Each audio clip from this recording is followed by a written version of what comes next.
Gospodin s vama. I s duhom tvojim. Čitanje Svetog evanđelja po Luki. Slava tebi, Gospodine. U ono vrijeme reče Isus svojim učenicima: Ovo znajte, kad bi domaćin znao u koji čas kraljevac dolazi, ne bi dao prokopati kuće. I vi budite pripravni, jer u čas kad i ne mislite, Sin čovječji dolazi.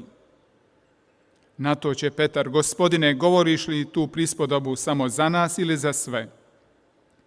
Reče Gospodin: Tko li onaj vjerni i razumni upravitelj što će ga Gospodar postaviti nad svojom poslugom, da im u pravo vrijeme daje obrok?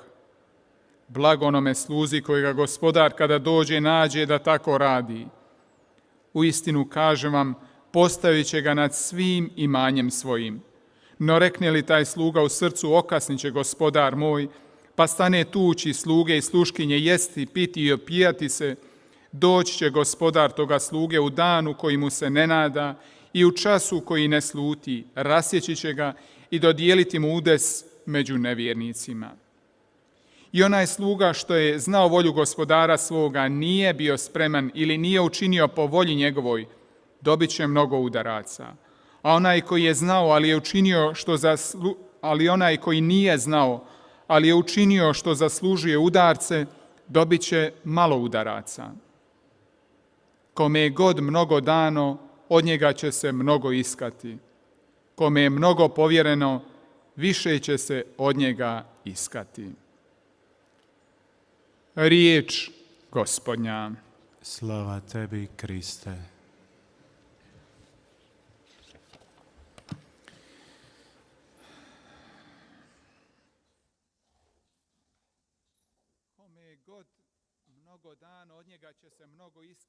많이 주신 사람에게는 많이 요구하시고 많이 맡기신 사람에게는 그만큼 더 청구하신다라는 이 말씀. 형제자매 여러분, 오늘 복음은 바로 이 복음 말씀으로 맞춰지고 있습니다. 우리 그리스도교 신자들에게는 많은 것을 주셨습니다. 기쁜 소식이 우리에게 전해졌습니다. 그래서 우리는 하느님의 아들과 딸이라고 불리고 하느님의 아들과 딸들입니다. 하느님께서는 우리들을 당신의 왕자로 이끄십니다. 그런데 물리해가 어떻게 발생하는 것일까요?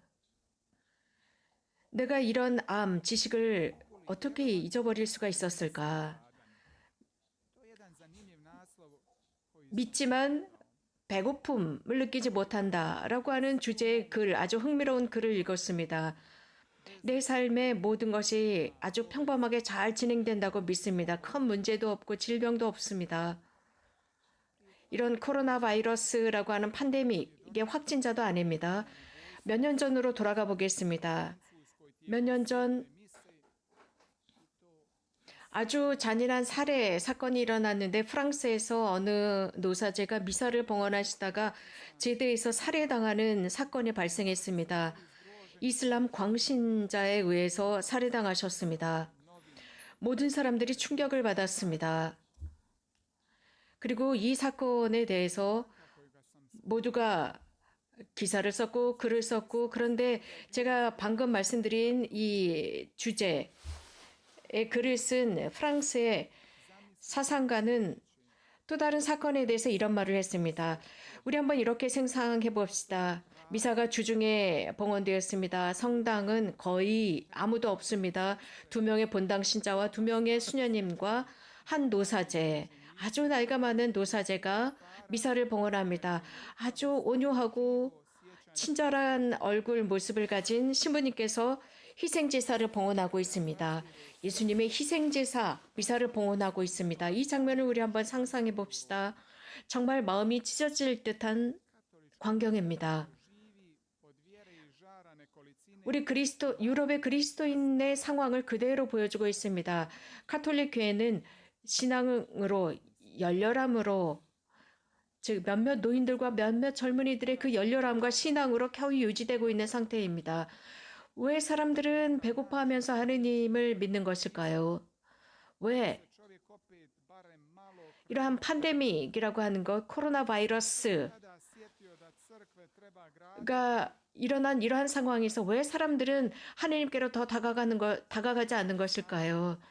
성당의 문을 닫지 말고 성당을 더 지어야 하는 것은 아닐까? 이런 풍요가 왜 사람들에게는 영적인 비천함을 가져다 주는 것일까? 이런 물질적인 풍요가 우리들에게는 우리는 이 정도로 충분해라고 오해하게 합니다. 하나님께서는 무엇인가? 우리들의 삶 안에서 크게 의미를 갖지 못합니다. 그 결과, 이렇게 살았던 그 결과가 지금 드러나고 있습니다. 그 결과는 시간이 지나면 지날수록 더욱 고통스럽습니다. 뿐만 아니라 성경 말씀은 우리들에게 이렇게 가르칩니다. 이러한 의문에 대해서 인간은 창조의 순간부터 이 질문과 투쟁을 하고 있다고 했습니다. 인간은 하나님의 모상대로 만들어졌고 하나님께 향하게 되어 있습니다. 인간이 이러한 상태가 첫 번째 상태입니다. 즉 자신의 분명한 상태가 하나님께 향해 있습니다. 성경에서 이미 처음부터 그 첫 권에서부터 인간이 죄로 떨어지는 모습을 그리고 있습니다. 그 뜻은 사람은 방향을 잃었습니다. 하나님께 방향을 두어야 하는데 자기 자신에게 방향을 설정해버린 것입니다. 그런 이유로 해서 회개가 필요합니다. 출애굽이 필요합니다. 이런 고통스러운 정화, 내면의 정화라는 과정이 필요합니다.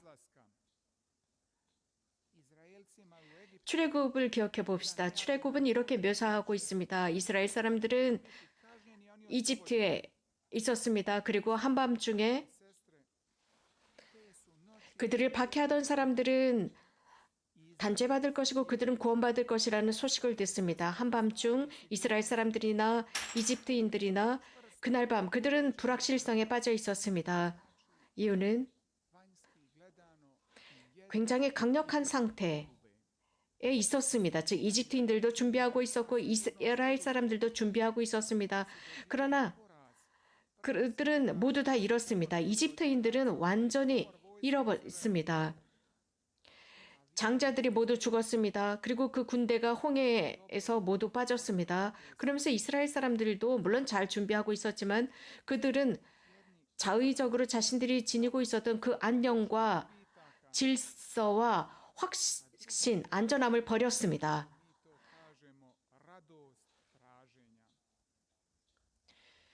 그 확신을 버리고 나서 기쁘게 다른 것을 찾아 나섭니다. 즉 무엇인가를 찾아 나서는 기쁨을 택합니다. 그래서 우리가 바로 이 자리에 있습니다. 메주거리에 있습니다.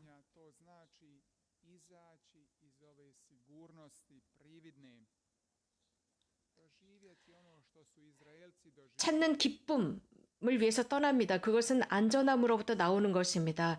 이스라엘에서 살았던 그 안전함으로부터 나가는 것입니다. 포기입니다.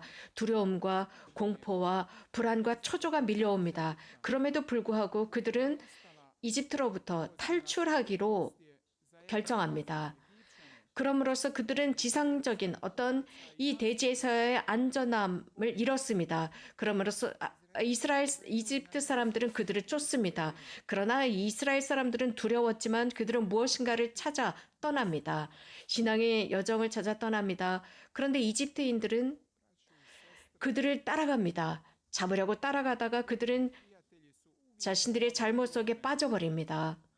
형제자매 여러분, 사람은 늘 위협에 처해 있습니다. 두려움에 처해 있습니다. 우리들 앞에 무엇이 일어날지 모릅니다. 그래서 두렵습니다.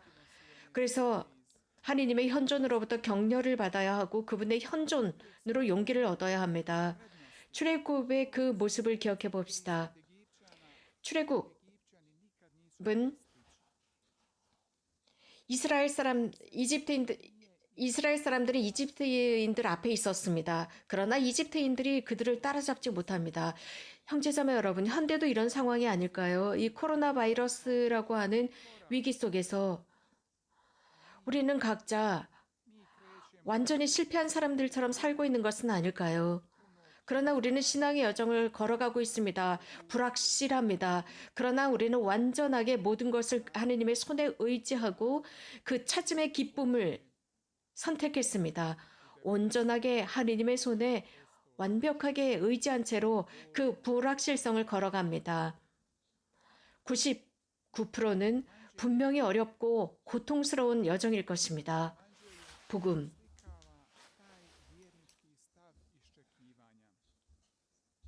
복음은 바로 이러한 긴장감에 관해서 설명하고 있습니다. 세상의 변화가 일어난다면 바로 얼마 되지 않은 그 누룩이 되어야 합니다.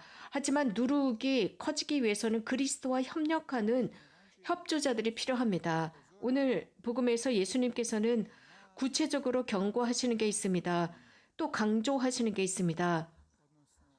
즉, 그 소수의 임무입니다.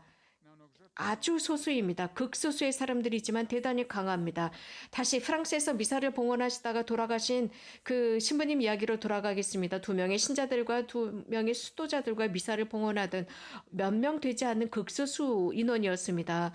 형제자매 여러분, 그리스도를 환영한다라는 뜻은 나의 안전함, 지상의 안전함을 포기하는 것입니다. 모든 의미에서 포기하는 것입니다.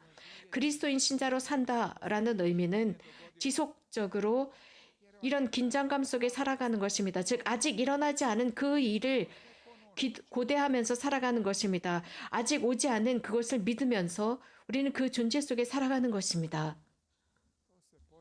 우리가 하느님을 면전에서 보게 되었을 때 드디어 우리는 거기에 도달하는 것입니다. 성경의 말씀대로 사는 것입니다.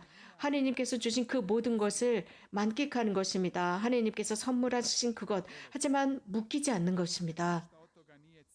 잘못된 방법으로 묶이지 않는 것입니다. 이것이 목적이 아니기 때문입니다. 과정입니다. 넘어가야 하는 단계입니다. 우리가 쉴 수 있는 곳으로 가야 합니다. 하지만 이러한 물론 그런 단계, 그런 역입니다. 정거장입니다. 쉴 수는 있지만 거기에 머무는 것은 아닙니다. 그렇지 않으면 우리는 목적지에 도달할 수가 없습니다.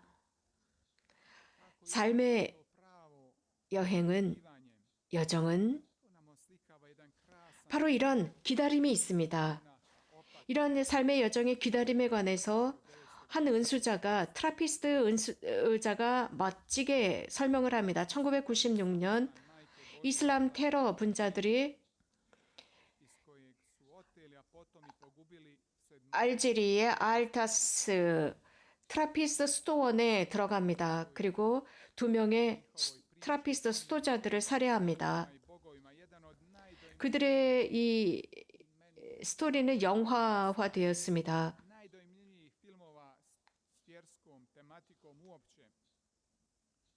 하느님의 사람들이라는 제목으로 영화가 되었습니다. 이 영화는 굉장히 인상적입니다. 모든 그리스도교 신자가 이 트라피스트 수도자들의 영화를 보았으면 좋겠습니다. 그리고 2년 뒤인 1999년, 즉 1994년에 장상은 유언을 썼습니다. 그 유언에 포함되어 있는 것은 이미 자신의 죽음을 알고 있었습니다. 즉 죽음을 암시하는 유언이었습니다. 그래서 그리스도교 신자로서 하느님께 완벽하게 열려있고 아직 도래하지 않았지만 그것을 고대하는 것입니다. 그래서 우리들의 참 진리는 지금 우리가 살아가고 있는 이것이 아니라 앞으로 오게 될 그것이다 라고 고대하고 있습니다. 우리가 하느님을 영원함 속에서 면전에서 바라볼 그날이라고 했습니다. 이 치명자들은 2년 전에 이렇게 또 기록하고 돌아가시기 2년 전에 이렇게 기록하고 있습니다. 만약에 내가 내일이라도 테러 분자들에 의한 희생양이 된다면 알제리에 살고 있는 모든 외국인들로서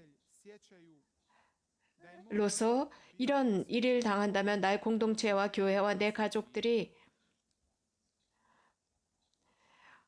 내가 살고 있는 이 땅을 하나님께 봉헌했다는 것을 알아주었으면 좋겠습니다.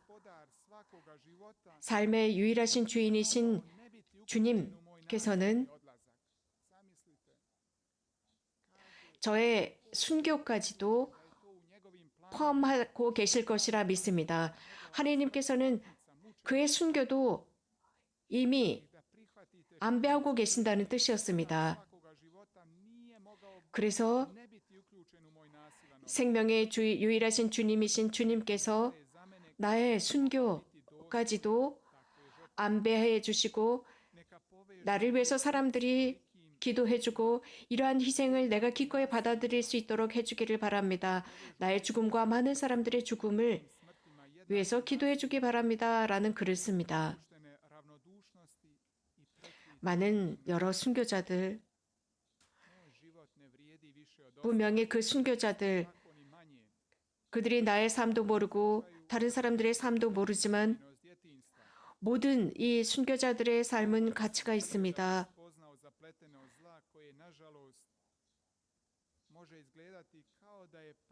그들은 유년을 살았고 저 또한 세상의 악함을 많이 알고 있는 상태입니다. 불행하게도 이 세상에는 너무나 많은 악이 범람하고 있습니다. 그 악이 나에게 폭력을 행한다 할지라도 바로 그 순간이 나에게 온다 할지라도 하나님께 용서를 청하고 싶습니다. 형제들에게도 마찬가지입니다. 동시에 있는 힘을 다해서 나를 죽이게 되는 그 형제들도 기꺼이 용서하겠습니다. 그리고 이런 말로 이 글을 결론 짓습니다. 살인자들을 향한 말입니다.